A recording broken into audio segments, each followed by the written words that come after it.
SwayamPrabha. Digital India. Educated India.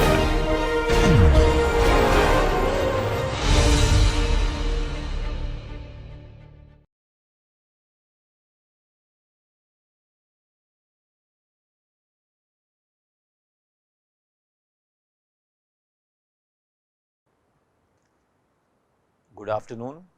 Welcome to lecture number 11 of this course on philosophy of architecture. Today is 11th lecture and the title of today's lecture is Essence of Dwelling, and then the subtitles are Home and Homelessness, Does Lodging Mean Dwelling, and the relationship of dwelling with surroundings and with what we do. So, we will look at all these issues, but if you recollect, the previous lecture is not yet complete and we were talking about rootless living and living in superimposed boxes of flats in large towers and buildings. So, we will complete this part and then move to what we have said is as the content of lecture number 11, which is essence of dwelling.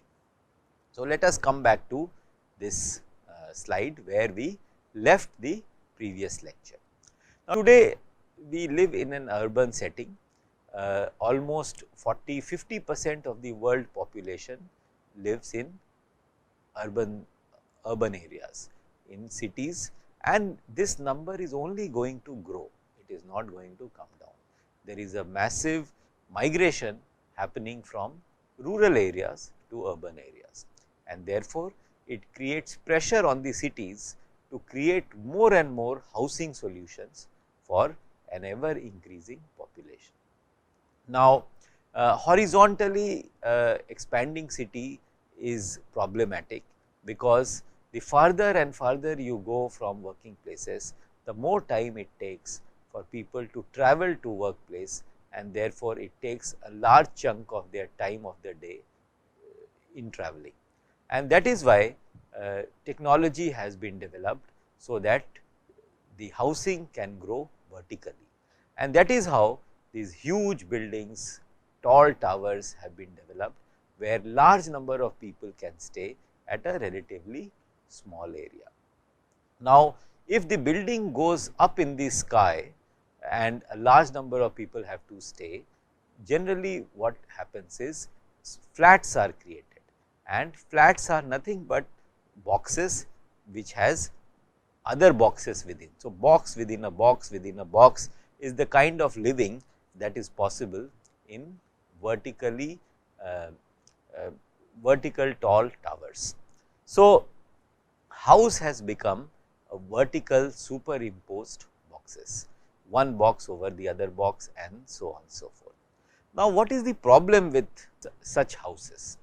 First, I mean, all of us can think about it as to what are the problems and what are the joys and challenges of living in vertical superimposed boxes. But what is important is to understand that if you are living on a box below which there are several boxes, above which also there are several boxes, there are no roots.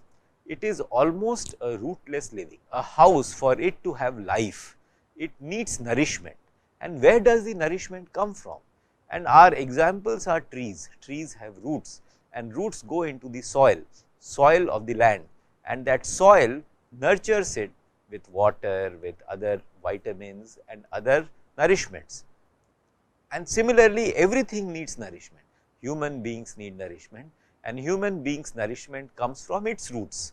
And what are the roots of human beings? Its parents, grandparents, culture, race, civilization, language, land, and so on. These are the roots of human beings. Similarly, you need roots of house as well.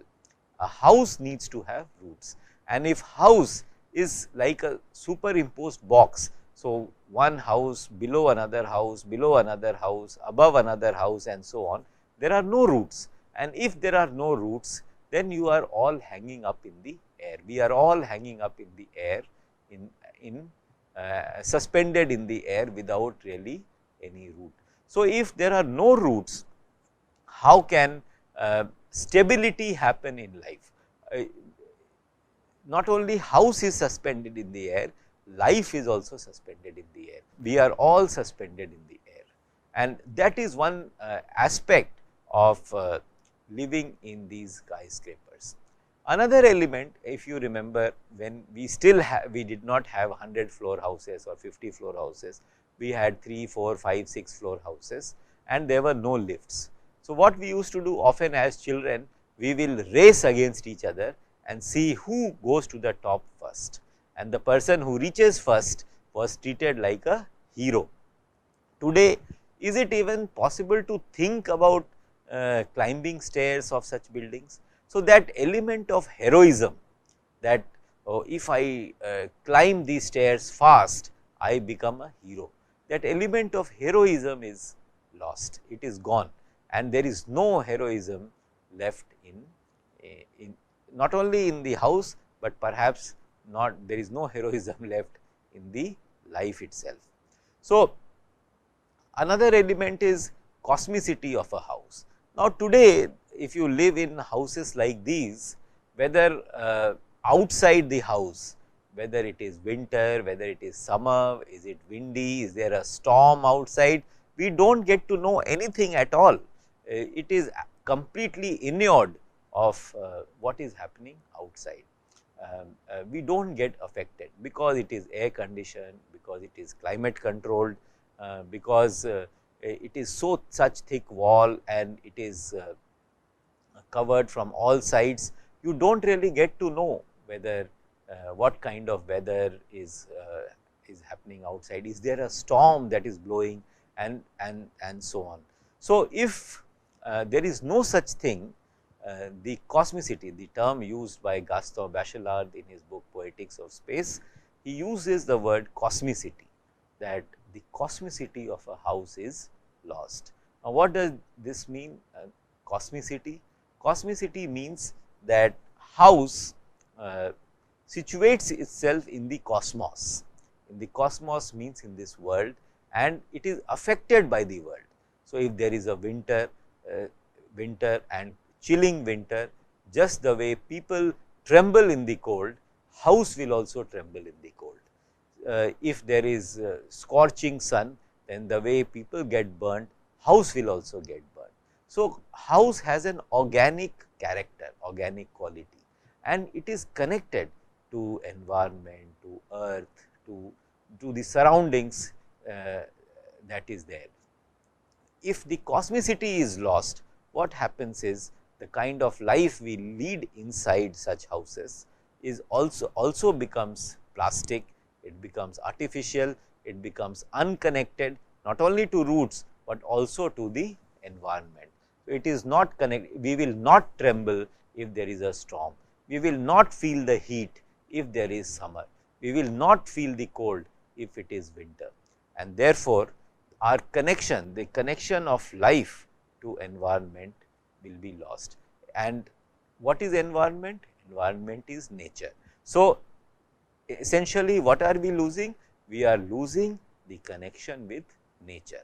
Now, nature is simple, nature is that I am losing connection with nature as sky, as wind, as water, as rain, as sun, as moon, and so on. That is one way of looking at nature. Another way of looking at nature is we are losing connection with nature of ourselves. So, what is human nature? That itself is getting lost, and we are becoming more and more mechanical, more and more machine like, more and more robot like. So, losing touch with nature is something similar to losing touch with human nature, and we are becoming less of a human if we live in skyscrapers like these. So, these are suggestions made by Gaston Bachelard in this book, because if you live in a house like this, where will you develop poetic imagination? Where will the images come from? How will you develop relationships with people, with surroundings, with roots, with land, with people, with culture, with race? How will you be able to develop these relationships if you move away from your own nature? So, that is what he is saying, that when there is a lightning, you must be scared, you must be terrorized, and in a building like this, there is no scope for feeling terror or feeling fear. So, what he is talking of is how we are moving away from that which can help us rediscover ourselves, which can help us, which can nourish our identity, and we are moving away towards more artificiality, more rootless living, more unconnected living with nature. Then he says that what really is the essence of living in a house. I was saying in the beginning that when you live in a house, house is a place where memories get localized. Now, how do memories get localized? Because you stay in a house for a reasonably long period, and if you stay in a house for a reasonably long period, what happens is you develop habits, and when you develop habits, you realize that you locate yourself in that place, in that land, in that house. So, essence of inhabiting is also essence of habit formation. So, inhabiting is actually habit formation. If you live in a house, you live in a house for a long time, you live in a certain way, you develop a certain pattern, and that habit formation is also essence of living in a house. Another thing of living in a house is to dwell, and to dwell means to dwell next to a neighbor. So, it is not that you dwell alone, you dwell along with someone who is dwelling next to you. So, when there is a neighbor, you feel that you are dwelling, you are connected. Today in these houses, most people do not know, years pass by and still they do not know who is their neighbor. Something similar is not possible in this kind of a house, because if there is a hut, there is also another hut next to it. It is not, and if you are living in this hut, you are at one with someone up above in the sky, and you are located yourself in the earth. The hut is rooted onto the earth. So, you are with your maker, and you can enjoy that relationship, you can be aware of that relationship when you are inhabiting in a house which is connected to nature and which is not in an artificial rootless living like these skyscrapers. Another point that he mentions, and which is very beautifully captured, is how, if you think of a hut, think of a house in a jungle, and then there is a window, and on the window sill there is a lighted lamp, and that lighted lamp can be seen from a far away place. Can we say that lighted lamp on the window sill is something like an eye of the house? It is a poetic imagination, but it is a beautiful image that I leave you with in this lecture. It is also said a lighted lamp on the window sill watches in the secret heart of the night. What does it watch? It watches outside and it watches inside what is going on. It is like a gaze imprisoned between the four stone walls of the house. It is something like the eye of the house. So, this is what Gaston Bachelard says about the house and the poetic beauty of a house where we spend our childhood, and if we are careful enough, deep, and consider the house deep enough, any house can become a poetic dwelling place. So, I just wanted to share with you that I had once written an article on this topic, on particularly the philosopher Gaston Bachelard, and I called it the designer's philosopher. It was published in Economic Political Weekly, and all that I have said is mentioned in this article. As I have said earlier, that this the whole of lecture, almost the entire lecture, is derived from this book, The Poetics of Space, which is written by Gaston Bachelard. You can see how he looks. This is a picture of Mr. Gaston Bachelard. This is where we end lecture number 10. and now we can start the content of lecture number 11. I will repeat the content. Lecture 11 is on essence of dwelling. I want you to think of this phrase essence of dwelling for a while before we move further.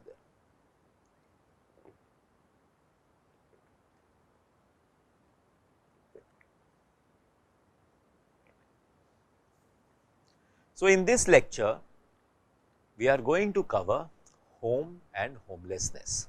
What is the meaning of home and what is the meaning of homelessness? I would also discuss, does lodging mean dwelling?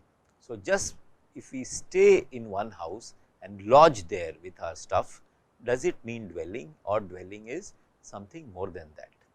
Relationship of dwelling with surroundings and what we do. So, I am a teacher, you are a professional, say architect, or you are working in a company, or you are a farmer. Does it have something to do with dwelling? So, these are the questions we will raise in this lecture. And I must also tell you that in this lecture I will share some examples from my own life, so that it will become easier for you to discover such realities in your own life, and then try and understand this question of essence of dwelling. Let us move forward. Now, this lecture is largely derived from the essay written by Martin Heidegger. You may recognize his face. We discussed one of his articles, Question Concerning Technology, in one of the previous lectures. So, he is the same philosopher, Martin Heidegger, and he wrote 3 essays which are related to this topic. First is Building Dwelling Thinking, the second is The Thing, and third is Poetically Man Dwells. So, he gave these 3 lectures, and then this was a part of a symposium on man and space in 1958. So, today we will look at the ideas that he introduces in the essay Building Dwelling Thinking. Now, what I want you to do is, when you look at this word on your screen, home, what do you think? What picture comes to your mind when you close your eyes and think of the word home? I told you to do this exercise in the previous lecture as well. I urge you to do it again. Close your eyes and think of home, and give yourself a minute or so and see which picture comes to your mind. And as I have told earlier, there will be only one picture. Only one picture will come to your mind, and that picture is really your home. And most likely it will not be the picture of the home where you are currently living in. Most likely the picture will be of the house where you have lived as a child. It is that is true with I think a large number of people, most people, and it is true with me. So, when I think of home, my childhood picture childhood picture in the sense the home where I lived as a child comes to my mind. But before I go to that, what do we do at home? At home we are, or we stay, or we habit, we live, we inhabit, we live, we and so on. Now, what Heidegger says is that this idea or this verb to be, I mean, we know to be or not to be is a famous statement in Shakespeare's Hamlet, but the idea of being or this verb to be, this word comes from various, there are several root words in different languages. So, to be comes from br in Indo-Germanic language. It comes from Latin, the word is fui, and it has the sense of I have been. So, to be in Indo-Germanic, in Latin it is, the sense is I have been when we say fui, and then in Greek the word is fuo, and the sense of meaning is I come to light. So, to be means to come to light, to grow, to engender. So, in different languages when we say to be, it is expressed in different sense. So, in German for example, the word be, to be is bin, ich bin, I am, ich bin. So, in German the word to build also comes from this word born, which is to build. So, to be and to build is something similar in German. So, that is how we are trying to connect architecture and being or dwelling in a place. There is also a famous statement by Rene Descartes, and he said that I think, therefore I am. So, here also the word to be or the verb to be is used, I am, and to be or to exist, what I need is thinking. If I only if I think, I can say that I exist. I think, therefore I am. The famous sentence in his language is cogito ergo sum, which means I think, therefore I am. So, Rene Descartes lived from 1596 to 1650. He lived just about 54 years. So, what I am trying to say is, let us now come back to home. So, why this was important? Because we need to understand that when we live in a home, when we live in a home where we spent our childhood, we have to see it from many sense. It is not just from to be, but also sense of I have been. I have lived in this house, I have been in that house for some time. In that house I have come to light, okay, which means people have started noticing me in that house. Earlier I may have been very small and nobody bothered about me, but I have come to light in this world. I have come to this world. People have begun noticing me in this house. I have started growing in this house. I have engendered myself in this house.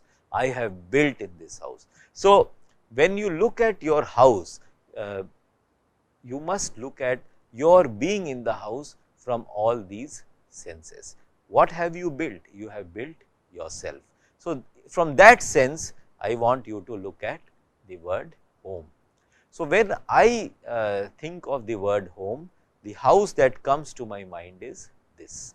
This is a house, I mean it is not exactly the same house, but it was something similar. This house where I used to live in town called Jamshedpur. This is actually a quarter provided by Tata Steel to my mother. My mother was an employee of Tata Steel, and all of us used to live in this house, and we will go to school from this house, come back from school, then we will go to playground from this school. Our playground was just behind the house. There was a road right in front, the main road. Then my father used to work from here. He used to go to his office. My mother used to go to her office, and this is where we spent our early days. This is also the house where we grew as children. From young children we became older children, and then we made our life and career. We completed our class 12, and then we went to different cities to study further, and then to do jobs and so on. This is also the place where my father passed away when I was in class 10. So, this is a place where I saw some of the most tragic occasions of my life, where I had to confront death in my family, and that too of my father when I was rather young. I also saw how the kind of struggles that my mother went through, my family went through. It was just three of us, my mother, my sister and me. So, how three of us struggled with our problems and so on. This is also the place where we saw a large number of happy occasions, where all of us when we achieved something in life. For example, when I became the topper in my school, or when I got a job and things like that. So, all these joys also were experienced in this house. So, today when I close my eyes and I think of a house, frankly it is this house that comes to my mind. After this, I have lived in several houses. There are houses which are far more luxurious, much more luxurious than this, but when I close my eyes, only one house comes to my mind, and it is this. There is one more house which comes to my mind, slightly confusing, but that is a place where I used to live. I have not deliberately given the picture of that house. That house is also something similar.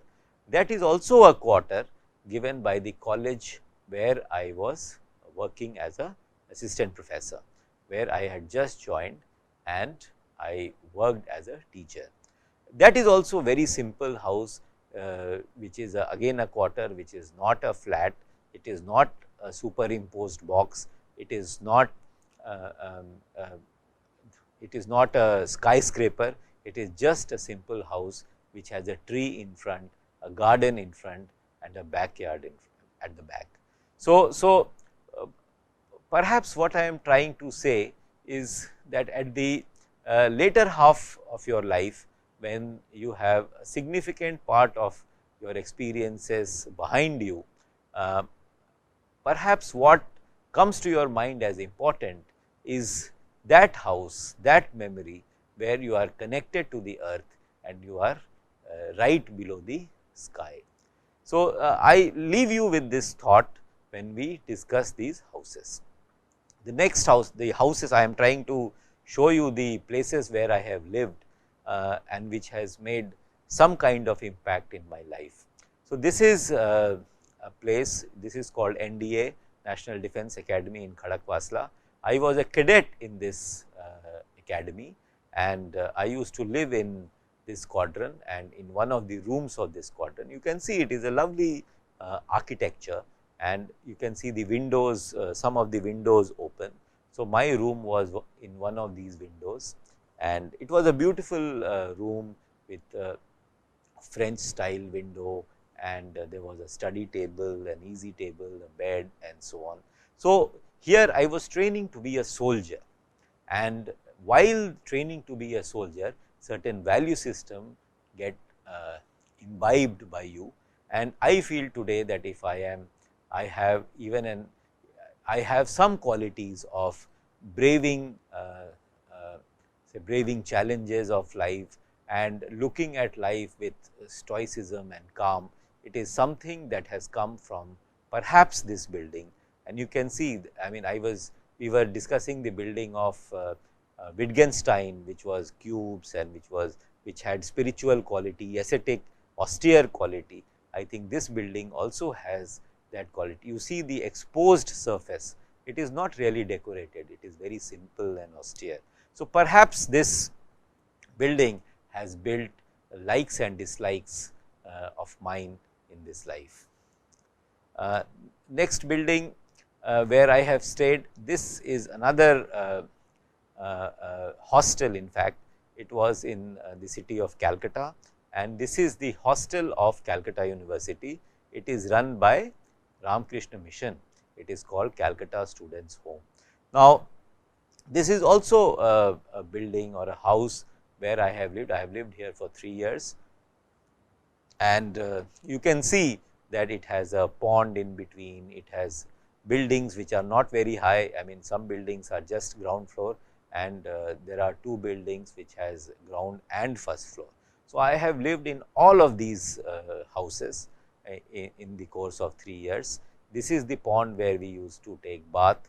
This is the place where we will do prayer. You can see this orange building is actually a temple, and it is in this temple that we will go and pray, and this is where we lived 3 years of our lives. Now, this is another house or home or structure, built structure, which has had deep impact in my life. So, what I am trying to say is this is also a place where it is actually a monastery where the monks of Ramakrishna Mission are trained. They come here and they stay here and they receive their training. And there are students like me who are pursuing their graduation degree. So, first, second and third year students. There are also students of class 11 and 12. So, you have students who are from class 11, 12 and first, second and third year, and maybe 2-3 students who are doing their masters. So, you can see that within the hostel you have students who are very young. So, class 11 means they will be about 16, 17 year old, and then there are students who are in the third year of the graduation or first year of post graduation. So, they are around 23, 24, 25 years. So, you see in the same complex you have very young and very young in the sense 16, 17 and then 23, 24-year-old.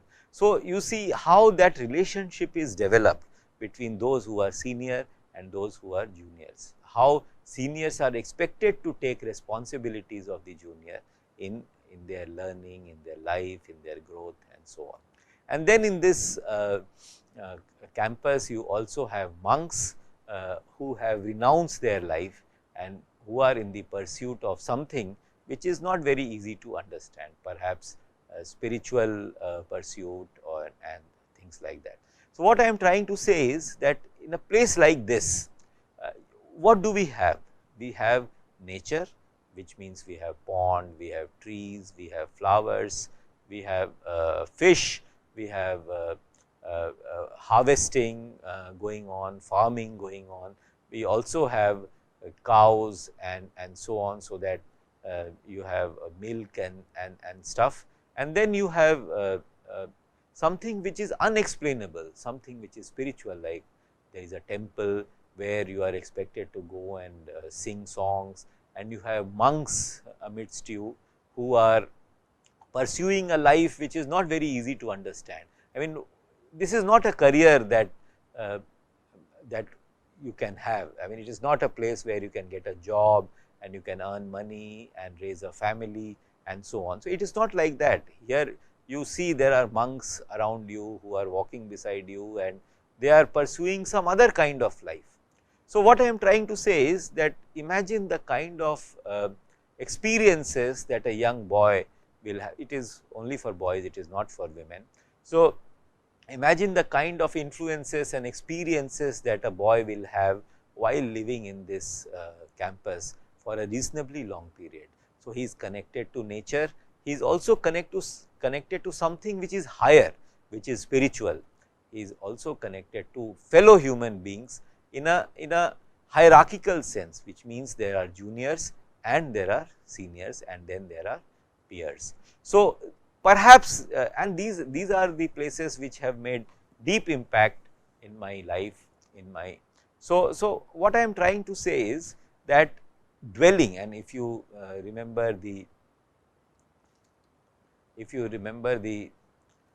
title, essence of dwelling.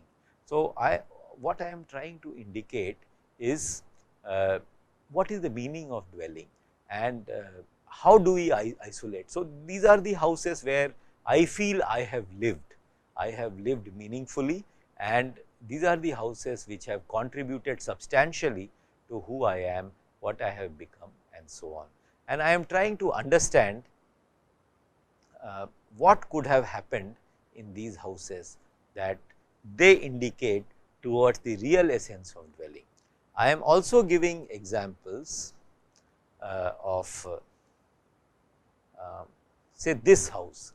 Now, this is also a home, this is also a place where I have lived. It was in Gurgaon and it was one of my first jobs when I was working in corporate sector, and in one of these flats I had stayed for several years.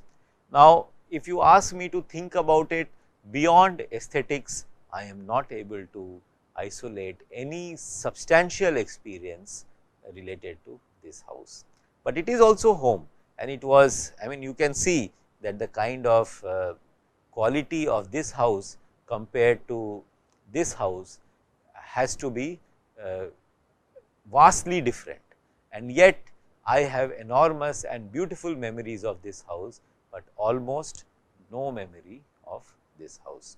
Similarly, I had another house. This is also in Gurgaon, and it is also concrete, even though it was not a high rise, but again not really any memory, any substantial memory of this house. Then this is also another home where I have lived. This is also a house or a home which is similar to the kind I am living in right now. Again, not something that about which I can say. Of course, these houses are very luxurious. These were very good and all facilities and things like that. But did it play any significant role in my becoming what I have become? Unfortunately, no. So, something like that is what I am trying to say, and I will go back to it.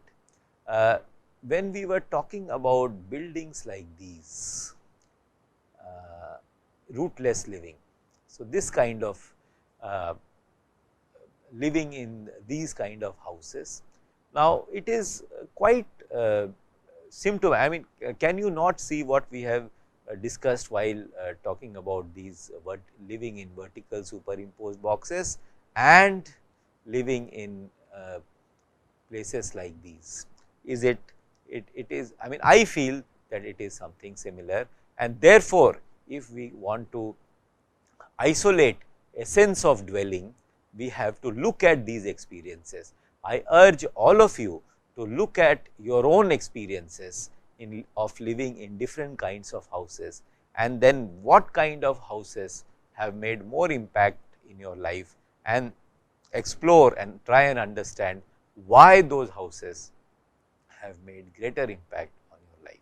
So, this process of exploring, this process of trying to understand why some houses have made an impact and some houses have not really made an impact, this process will throw light, will illuminate what is the essence of dwelling. I will also try and give some examples from some movies. Now, some of you might recollect, this is a movie called Pursuit of Happiness. This is a famous movie, and for this movie Will Smith also received the award, Best Actors Award in Oscars. This is a movie, you may recollect, Will Smith is not a very rich man, he is quite poor, and he is not able to pay rent of his house, and he is not able to make money because he is not successful in his life and in his career, and his wife leaves him, and then he does not know what to do. He is actually a salesman, and he is going from one door to another, one company to another, and so on, to earn something so that he can live his life. And then suddenly one day his wife comes to him and she says that she has got a job somewhere else and she cannot take their son with her. So, she leaves her son also with him. Now, he already is struggling so much, and then suddenly he has to take care of his son as well. And then finally, he is evicted from the house where he is not able to pay rent. So, now he does not know where to live, he has no home at all, and then what he does is that he finds these government houses where you can live for one day, and this is some system in America. So, what he does is he takes those houses on rent for one day, and in that one day he leaves his son and he leaves his belongings, and then he goes to work, and then in the evening he comes back and he spends time, because his son goes to school, comes back, then he lives in that house for one night, and then next day he goes to another such place and again he lives for one day. So, and then this is the picture where in fact they do not get that also. So, one night they end up spending in the public bathroom. So, here he has spread all the tissue paper and they are lying on the floor and sleeping. Now, if you recollect, I mean, I would urge you to watch this movie and you will see that the extreme circumstances where Will Smith and his son, both father and son, they are living extreme struggle. They are moving from one building to another, one room to another, one house to another. They are living like a vagabond because they are so poor, and yet the kind of experiences they have through the struggle, through extreme situations, it has helped them in building their character, building their. So, I am not saying that everybody has to experience these tragedies, but what I am trying to say is that it is what you experience in the house that matters, rather than the description, the grandness of the house, that house is big, house has many rooms, and so on. I mean, moment we think of a house, it is difficult not to think of Antilla, where Mukesh Ambani lives, which has some 40 floors and 4,000 people work there, which is essentially a house for some 5-6 people. But what is important is, I think when we think of a house, we must think of that original shell where we are living. No matter how big or how small the house is, we should think of that original shell which contains us, in which we live. So, that shell is what the house is. It is not the big building or small building, it is not the rich and luxurious, but it is the original shell that contains or that becomes a house. I will show you another example. Say, if you look at any chawl or any slum in any part of the world, in fact anywhere in the world, all these slums will look like these. In Bombay, if you go, there are many slums like these. Now, people are living in these houses. It is not that people are not living in these houses, and they are also homes, they are also houses.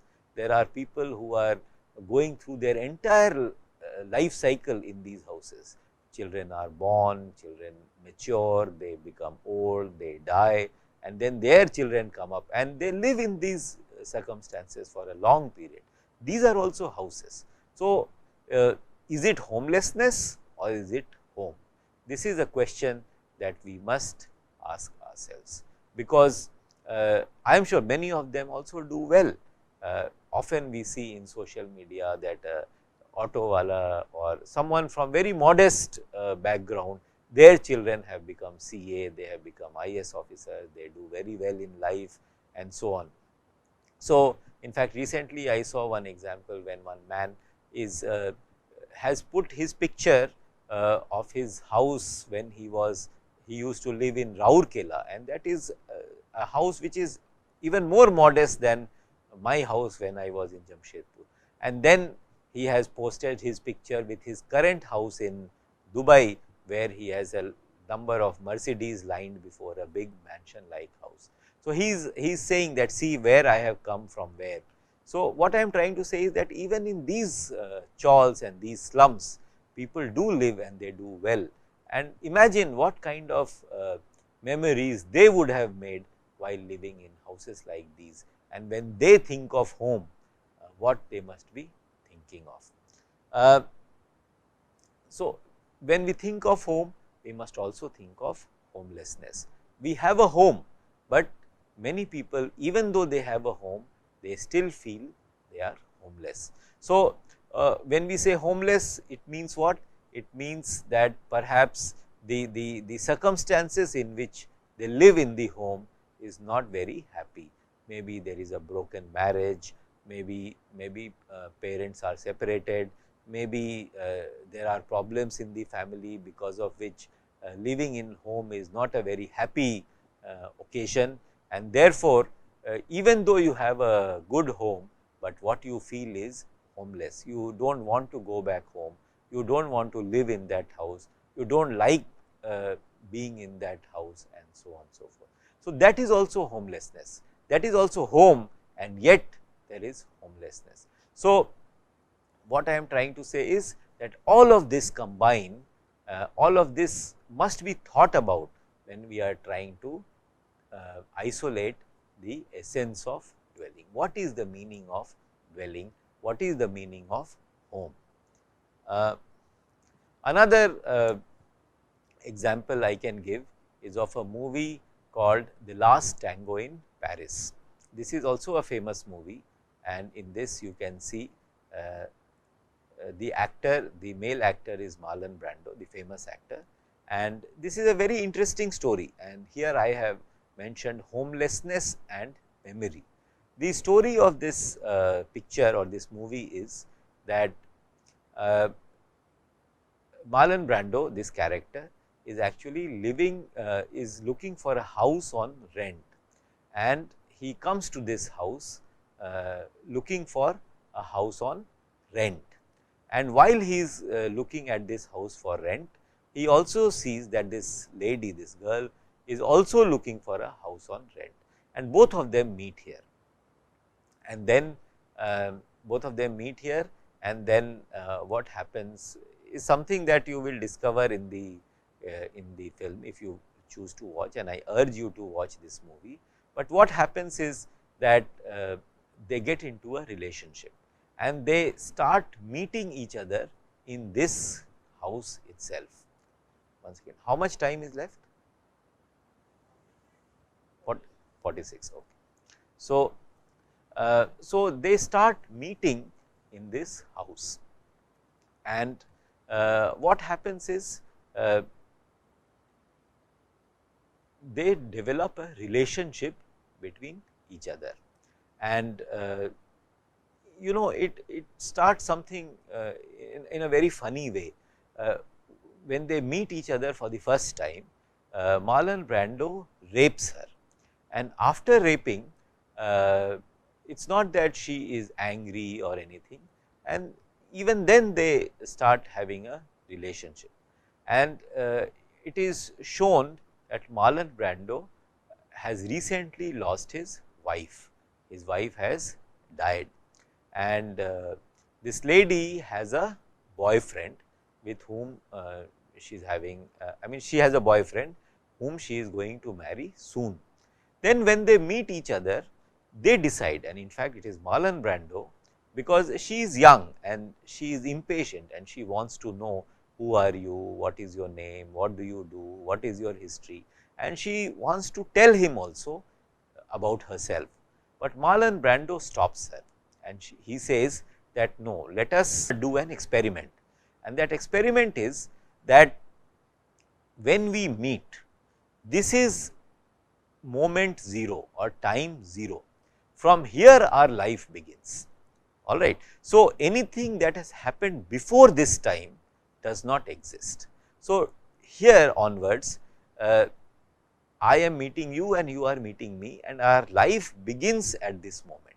From here we will get to know what happens in our life in future, but past is of no reference. So, she does not know his name, he does not know her name, and their experiences begin from this 0 moment. And then you see that it is very anxiety provoking. They are finding it extremely difficult to interact with each other when there is no past to refer to. There is no memory that they are allowed to talk about. You have to talk only about today and tomorrow. You cannot talk about yesterday and anything before yesterday. So, it is a very anxiety provoking movie, and it and you know, large number of scenes happen inside this building, inside this house itself. So, house becomes a site where their life unfolds, and it is so they both of them become so anxious. Of course, they experience joys and also fights and the kind of relationship that they have between the two, because ultimately they are man and woman. So, that relationship, and then how the life outside that happens between the two. So, what is happening in his life and what is happening in her life outside, all of them start getting in, and how it affects them and how it leads to a brutal end. So, all of this happens inside, or largely it happens inside this house. The name of the movie is Last Tango in Paris. So, the role that memory plays in making you homeless. Okay. So, even though they have a house, but they feel homeless, homeless because they do not have memory. They are experiencing not only homelessness, but they are experiencing memorylessness also, which is a forced status. What I am trying to say is with these examples, that think of what is at the essence of dwelling. What is the meaning of dwelling? What is the meaning of living in a building, and living in what manner will make us make our life a fulfilled life. I have given this picture in the previous lecture also, how Christy Brown, he saves his mother when she meets with an accident, and everybody is very appreciative of her in this movie My Left Foot, and then he writes on the floor of the house mother with a chalk, and how a house, even though he feels homeless because he is paralytic, etc., but when everybody starts appreciating him, he becomes lively and he develops into a poet. So, therefore, I come back to the question that we started with, what is the essence of dwelling, the title of this lecture. So, the questions that we will answer in next 2-3 lectures are these. First, does lodging mean dwelling? Think of the movie Happy Pursuit of Happiness, think of the movie Last Tango in Paris, think of movie My Left Foot, think of all the examples that I have given from my own life. Does living in a house means we are dwelling in it? So, just because we live in a house, does it mean that we are actually dwelling in it? So, what does the word dwelling mean? Does dwelling mean only living inside a building, or it means something more than that? So, this is something that we must think about. Does dwelling have any relationship with surroundings? So, when we said surrounding, which means storm, winter, summer, sun, moon, lightning, does it have relationship with these surroundings? Does it contribute to dwelling, or it does not contribute at all? Does sky, earth, gods, do all of this have any meaning? Does it contribute towards dwelling? Does it have something to do with what we do? So, like in that film Pursuit of Happiness, he is a salesman. Does it have something to do with living in a structure? I was a student in I was a cadet in National Defence Academy, and I was a student in that Calcutta University hostel. Does it have something to do with making me dwell in those buildings? I was a professional in those skyscrapers. I was working in this company or that company while I was living in that skyscraper. So, does it have something, does dwelling have something to do with what we do in our lives? Does it have something to do with the way we live and die? So, we are living and we are also dying in houses, not only we, but those who live, they live for some time and then we die, and then another generation come, they live and die. So, does dwelling have something to do with the way we live and the way we die in the house? So, these are the questions we will engage with, we will try and answer while we are on this, while we are dealing with this question of essence and dwelling. Another a poem by great German poet Rainer Maria Rilke, he said that now it is time that gods emerge from things by which we dwell. So, in his quote, in his poem, what he is saying is that we dwell by things. Now, things can be buildings, things can be what we say localization of memory. So, memory is localized into things, and it is those things that let us dwell. So, the objects inside the house that in which memory reside, that help us dwell in the real sense. And what he is saying is that gods can also emerge from those things. So, from the buildings gods may emerge, from things gods may emerge, which will. So, which means he is perhaps indicating that dwelling has something to do with God, it has something to do with spirituality. It is an indication given by the poet Rainer Maria Rilke. He lived from 1875 to 1926. So, finally, we have come to the question of architecture, and question of architecture is building and dwelling. Are they separate activities? Are they similar activities? Are they same activities? Are there overlapping areas between building and dwelling? What is the meaning of building? What is the meaning of dwelling? These are the questions, and what is the relationship between building and dwelling is something that we will explore in the next set of 2 or 3 lectures, and we will do it with the help of the essays written by Martin Heidegger, the philosopher. Not only the essay, but also the lectures given by him, as I showed in the beginning. The essay Building, Dwelling, Thinking, and lectures The Thing and Poetically Man Dwells.